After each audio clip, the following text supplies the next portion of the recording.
Hey guys, been a day or two since I made a post and a little update. I'm doing some work on the, we're back from our trip. Debbie and I had a great time doing some work on the roof on the front of the house right there. I don't know how much you can tell about that there, but well, you can't tell much about it. About to build a carport right here. I say about to, eventually. It's not actually the highest priority at the moment, but working on a couple other projects. I'll show you real quick and then read a little bit to you from Psalm 29. So we have some siding on the house. The parts of this house used to be on the outside, and so this is this lap siding, and this is going to end up being inside. Now it's going to be a pantry, and we're going to take that lap siding off. When you take it off and turn it over, it's really just like shiplap. So we're gonna flip all this over in here on this interior wall. And I got a bunch of extra that we're gonna use to finish these walls out. And anyway, it's gonna be like shiplap, and she's gonna paint that. She's kind of stoked about it. Another little project I'm fixing to tackle. We got this fireplace, and I'm about to cut the hole in the wall, slide the fireplace back where it's flush with this wall. And then, believe it or not, Debbie, we bought all this rock. And when we built her cabin, Debbie did the rock wall. You can see some of it, what it's going to look like down at the bottom. Anyway, she did the rock herself, and so she's probably going to do the rock on this one too, and she'll rock that whole wall up to the roof. It's going to be cool. We'll show you the progress as it goes along. Psalm chapter 29. By the way, I appreciate all you guys have reached out to me and said, hey man, you're going to keep this up? So every now, I may not be every day, but I may be every day. We'll just see what happens. But listen to these words, Psalm chapter 29. Give unto the Lord, you mighty ones, and give unto the Lord glory and strength. Give unto the Lord the glory due his name.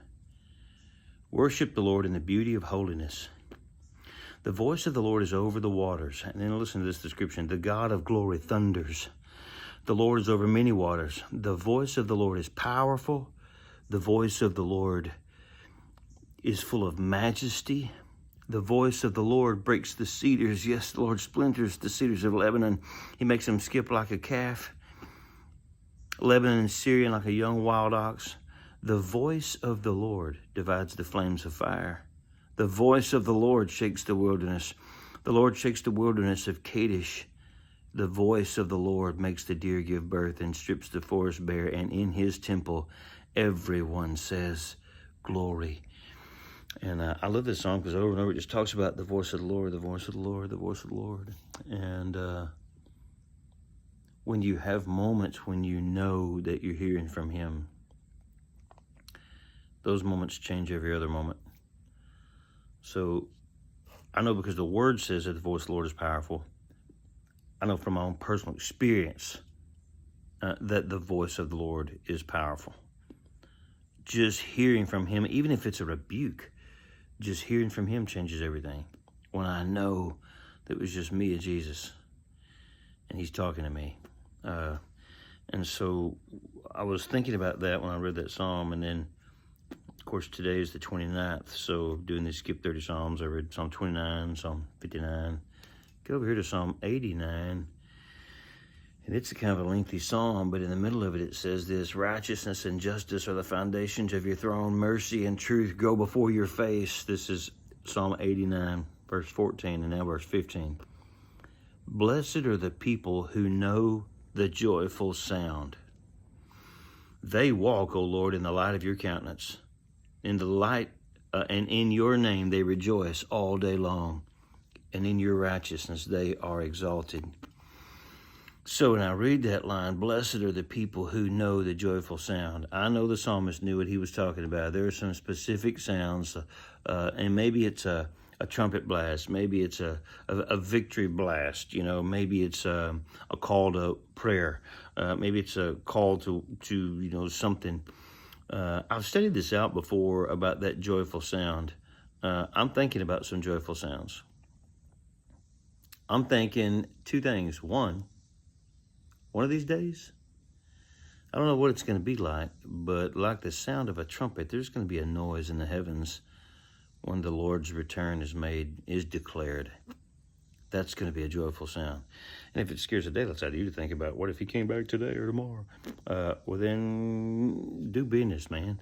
We got to get to the place where the Lord come quickly is our cry.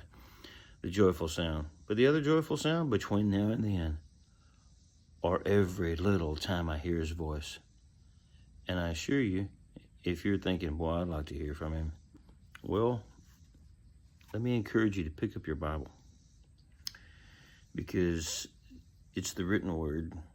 And if you're wanting to hear from the living word, he's written us so much right here. And somebody said, that's not what I'm talking about. I'll read the Bible anytime, but I need to know that he's communicating with me. When he sees you pursuing him by the means he has chosen, and I'm not saying he doesn't speak any other way than when you're reading the Bible, because he does very clearly all the time. He's always speaking. But the more you're pursuing him and knowing his word, the more he has inside of you to use to pull up. And so, no, there's nothing like hearing his voice. That is one of the joyful sounds. And just trust that he's always speaking. Pursue him, get in the word, and then walk with an expectation he's going to show you stuff everywhere you go, all the time. I'll ramble all day long if I don't quit. I got to get to work. Thank you, guys. Bless you. See you soon. Thanks for all the happy anniversary wishes, by the way. Very kind of you. I'll update you more. I may, if I can think of, drop some pictures in here. Jonathan's place has come a long way in the last several days. A buddy of ours, Jackie Kirkland, brought his equipment in, and man, has cleared that spot. And Jonathan's bought a house he's about to move in, just on the adjoining property. So anyway, lots of cool stuff going on. I'll put some pictures in the comments at some point, if you remind me.